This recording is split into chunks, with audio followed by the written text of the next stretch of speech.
तर दूध बंड्या आणि बस बंड्या करणाऱ्या अधिकाऱ्यांच्या मुळे आज शाहूपुरी ॲम्ब्युलन्स इथे विना परवाना एका माजी नगरसेवकाच्या मुलग्यानं 22 गाळे बांधले आणि हे गेले 2015 पासून आजपर्यंत 2015 पासून 22 गाळे विना परवाना बांधलेले आहेत. त्या गाड्याला 15,000 रुपये भाडं चालू आहे.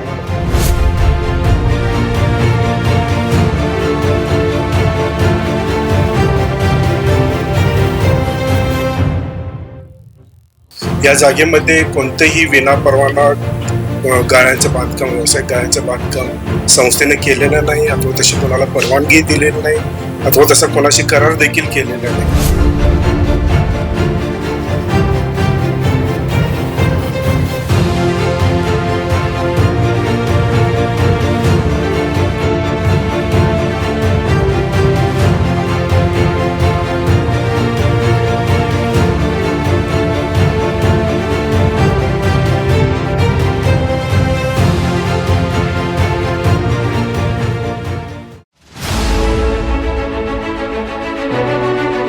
फेब्रुवारी 2026 रोजी झालेल्या कोल्हापूर महानगरपालिकेच्या पहिल्या सभेत प्रभाग क्रमांक 14 मधून निवडून आलेले नगरसेवक अमर समर्थ यांनी आयुर्विन ख्रिश्चन परिसरात झालेल्या 22 अनधिकृत गाळ्यांबाबत गंभीर आरोप केले होते.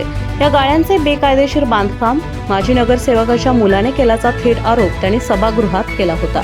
2015 पासून हे 22 गाळे विनापरवाना बांधण्यात आले आहेत. प्रत्येक गाळ्याला 15,000 रुपये भाडे वसूल केले जात असून आतापर्यंत 4,35,60,000 रुपये इतकी रक्कम माजी नगरसेवकाच्या मुलाने मिळवली असल्याचा मुद्दा नगरसेवक अमर समर्थ यांनी सभागृहात मांडला होता. या प्रकरणाचा सखोल अभ्यास करून महापालिकेच्या संबंधित विभागांशी पत्रव्यवहार आणि कागदपत्रांच्या आधारे सत्यता तपासल्याचं अमर समर्थ यांनी सभागृहात स्पष्ट केलं होतं. या गंभीर मुद्द्याची दखल घेत महापालिका आयुक्त के. मंजुलक्ष्मी यांनी येत्या 8 दिवसात या अनधिकृत गाळ्यांबाबत चौकशी करून अहवाल सादर करण्याचे आदेश नगररचना विभाग, बांधकाम विभाग आणि व्यवसाय परवाना विभागाला दिले होते. या आदेशांच्या पार्श्वभूमीवर आज महापालिकेच्या व्यवसाय परवाना विभागाच्या वतीनं प्रत्यक्ष पाहणी करण्यात आली. आता या प्रकरणाबाबत कोल्हापूर चर्च काउन्सिल यांनी अधिकृत खुलासा केलाय. संस्थेच्या सीसन नंबर 1027 मधील जागेपैकी सुमारे 7 ते 8 हजार स्क्वेअर फूट जागेवर स्वप्नील प्रकाश नाईक नवरे यांनी अतिक्रमण करून बेकायदेशीर बांधकाम केलं असून या बांधकामासंदर्भात चर्च काउन्सिलने संबंधित व्यक्तीशी कोणताही करार केलेला नसून कोणतीही आर्थिक रक्कम स्वीकारलेली नसल्याचं कोल्हापूर चर्च काउन्सिलचे कार्यकारी चिटणीस दीनानाथ कदम यांनी जनप्रवासशी बोलताना स्पष्ट केलंय. या जागेसंदर्भात बोगस शिक्क्यांच्या सहाय्याने बनावट कागदपत्रे तयार करण्यात आली असून आर्थिक व्यवहार दर्शविण्यासाठी संस्थेच्या नावाने खोट्या पावत्या जोडण्यात आल्या असल्याचा गंभीर आरोप देखील त्यांनी यावेळी केलाय. या अतिक्रमणाबाबत चर्च काउन्सिलने यापूर्वीच प्रशासनाकडे तक्रारी दाखल केल्या होत्या. जागेवर घरफाळा लावण्यास हरकत असल्याचं पत्रही महापालिकेला देण्यात आलं होतं. मात्र प्रशासनाकडून अपेक्षित कारवाई न झाल्यानं अखेर चर्च काउन्सिलने 28 जानेवारी 2020 रोजी दिवाणी न्यायालय कनिष्ठ स्तर कोल्हापूर येथे दावा दाखल केला असल्याची माहितीही या खुलाशात दीनानाथ कदम यांनी दिली. सर, एकंदरीतच परवा महापालिकेची पहिली सभा झाली. यामध्ये नगरसेवक अमर समर्थ यांनी जी आयुर्विन किचनची जागा आहे तिथले 22 गाळे आहेत ते विनापरवाना असल्याचा आरोप देखील त्यांनी केला आहे. खरं तर ती जागा आहे ती चर्च काउन्सिलच्या अंडर येते. काय एकंदरीत तुम्ही याबाबत सांगताय?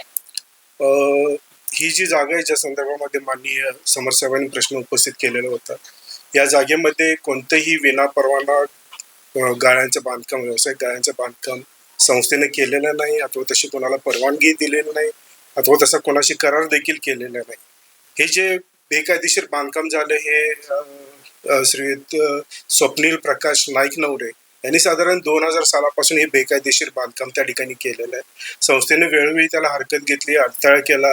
त्या संदर्भात आम्ही महानगरपालिकेकडे तक्रारी सुद्धा दिलेल्या आहेत. मध्ये घरपाळा लावण्याचा ज्यावेळेस विषय होता, घरपाळा लावण्यासाठी हरकत सुद्धा घेतलेली आहे. त्या संदर्भामध्ये आम्ही पोलिसांकडे सुद्धा तक्रारी केलेली आहे. आणि हे जे बांधकाम आहे ते सगळं स्वप्नील नाईक नवरे यांनी बेकायदेशीरित्या विनापरवाना दांडगाव्यानं केलेलं बांधकाम आहे.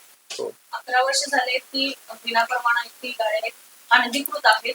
तुम्ही देखील याचा पाठपुरावा केला, मात्र महापालिकेने सपोर्ट केला नाही, पोलीस प्रशासन.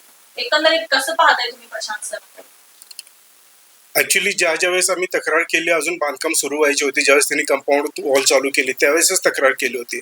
महापालिकेच्या प्रशासनानं त्यावेळेस जर योग्य ते लक्ष दिलं असतं तर आतापर्यंत एवढं बेकायदेशीर बांधकाम त्या ठिकाणी झालंच नसतं. त्यामुळे याला कुठे ना कुठेतरी महापालिकेचं प्रशासन सुद्धा जबाबदार आहे असा आमचा आरोप आहे. खरं तर महापालिकेच्या म्हणजे महापालिकेला देखील त्या जागेचा आहे तो फाळा आहे तो मिळालेला नाही. मात्र चर्चेत असून तुमची जागा असून देखील तुम्हाला त्याचा काय मोबदला वगैरे देण्यात आला आहे किंवा मिळाले का?